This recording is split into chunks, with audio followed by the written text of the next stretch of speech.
trapped on a deserted island for several years. The man suddenly found a woman on the island, came in excited. He was ready to climb out but accidentally fell down. The woman knocked out. The woman woke up, just wanted to run away. Marco rushed a hand to pull her and backhanded the other party dead on the ground. The woman saw that cannot break free, so she chose to give up struggling. Marco then escorted the woman home. Marco said he did not mean any harm and untied her. At first, the woman thought Marco was going to do something bad to her, but she soon realized that Marco was not only gentle, but also very respectful. Suddenly, the woman started to cry and Marco asked her why, but due to the difference in language, they couldn't communicate, so they had to use body language to communicate with each other. Then Marco threw simple gestures to understand that the original woman is the natives of the nearby island. Her father, in order to grow the tribe, betrothed him to a chief of the old man. She vowed to die and finally escaped from the tribe to the island. In front of the statue of God, want to ask the statue to help themselves, but this action Marco cannot understand it. Native girl excited suddenly spoke out. Marco realized that the other side can speak English. This can be Marco excited very much, thought this finally can communicate normally. The indigenous girl was afraid that she would be taken back.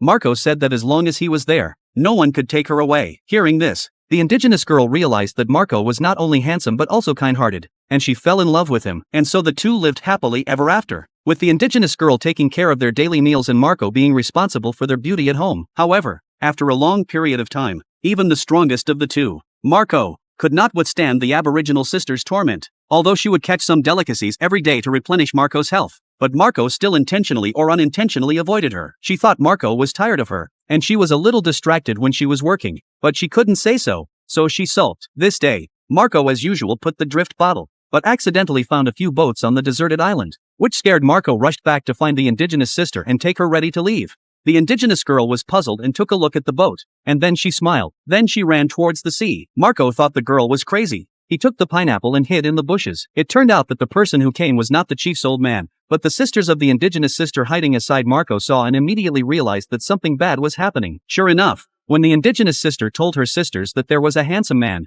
the next second they ran towards Marco's direction. Marco saw this scene and his scalp exploded. The women seemed to sense Marco's scent and followed Marco's lead. Even Pineapple was so scared that she climbed up a tree. Luckily, the women weren't interested in him and Pineapple escaped. The two sides of the conversation. Marco's side is miserable. He has been forced by the women on the mountain. Marco can see that he has no way back but to jump into the water. Soon the women followed him like dumplings, and the scene scared Marco so much that he couldn't even walk. When he turned his head to look at the other side, of a large group of girls chased. Marco had no choice but to jump into the water. Just a moment he was surrounded by women. When the indigenous girls also jumped into the water, Marco finally gave up struggling.